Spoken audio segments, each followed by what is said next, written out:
Kristong Hari, meron po ba kayong mensahe para sa ating bagong halal na Pangulo na si Noynoy Aquino? Alam mo, mahal na Noynoy, President Aquino, ang kailangan ng Spirit Government. Mapala sa Pilipinas ang bagong Jerusalem.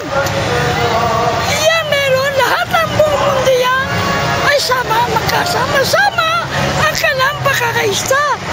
Alam mo, bilang ika-presidente ng ako ba, kailan tuparin mo ang pangako mo. Marami naghihirap ang mga tao, mga lugar-lugar ni Timonin. Dapat yan panindigan mo, puntahan mo. Sila kung anima. Nakakawa ang mga tao. Nakakawa ang mahirap. Wala na ginagawa. Ilang ika-presidente. Ang mahirap. Tinatawagan nila. Ang tagapon mo.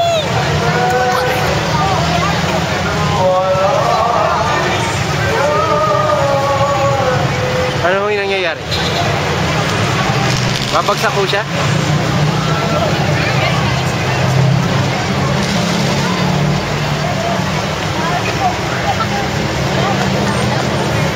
Kayo na po uli si Mang Lauro.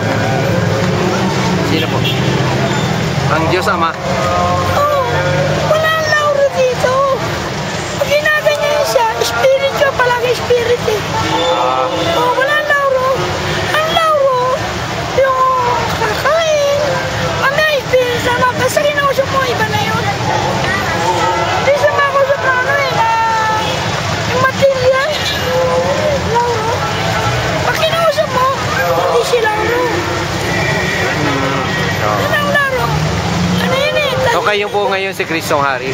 Oh, Santo Niño. Salaga, Santo Niño. Ang Kristong Hari. Ano mo naman? Ay, Santo Niño. Kay President Obama po ng Amerika, may mensahe po kayo? Oh, lahat yan.